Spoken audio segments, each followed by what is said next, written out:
नमस्कार, मैं श्रवण कुमार और आप देख रहे हैं समरस भारत न्यूज। हाथरस के हादसे को लेकर सरकार गंभीर नजर आई। सरकार ने 1 लाख रुपए का इनाम घोषित किया, तब से फरार चल रहा है सूरजपाल, जो कि विश्व हरित सरकार के नाम से जाना जाता था।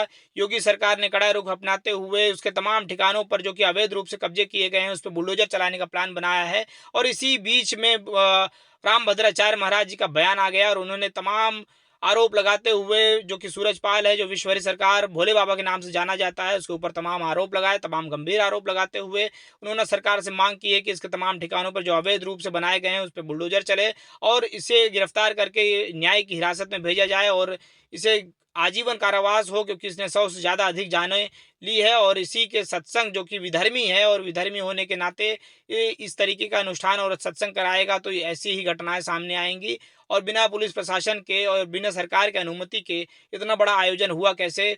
इसमें कोई षड्यंत्र है और इस षड्यंत्र का उजागर होना चाहिए और जल्द से जल्द सूरजपाल, जो कि विश्व हरित सरकार के नाम से जाना जाता है, उसकी गिरफ्तारी हो। आइए जानते हैं क्या कहा रामभद्राचार्य महाराज जी ने, आइए सुनिए।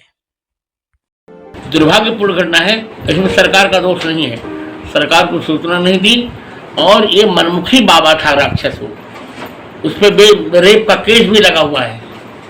तो जब पापी सत्संग करेगा तो मरेंगे ही लोग, पापी की कथा सुनेंगे तो मरने ही मरना है। इससे किस प्रकार की कार्रवाई होनी चाहिए महाराज जी? उस पर भारतीय क्षमता के अनुसार उचित दंड का विधान होना चाहिए और उसको आजीवन कारावास या तो फांसी।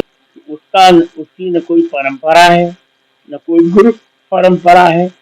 वो स्वयं अपने को नारायण हरि बनाना चाह रहा था कि मैं साकार नारायण हूँ। अब बताओ, ये साकार नारायण है तो उसके सत्संग लोग मरे कैसे? और सूट बूट पहनकर, जूता पहनकर सत्संग करता है, वो उसकी कोई परंपरा ही नहीं। और भोली भाई जनता को भाका के चौपट करवा दिया। प्रशासन का कोई दोष है? प्रशासन को कोई सूचना दी गई? कोई सूचना प्रशासन को नहीं दी इन लोगों ने। अभी इसके लिए कठोर कार्रवाई करनी चाहिए सरकार को, प्रशासन को भी।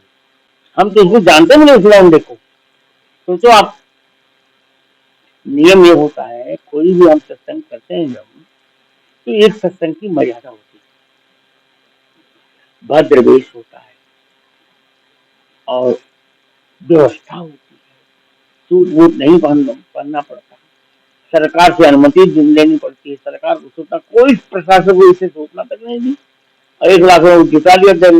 बोली भाई जनता बेचारी, दलित जनता का अपने स्वयं को आचार्य कह रहा था नालायक। तो मैं कहता हूँ इसको अरेस्ट करना चाहिए और इसको आजन्म कारावास देना चाहिए।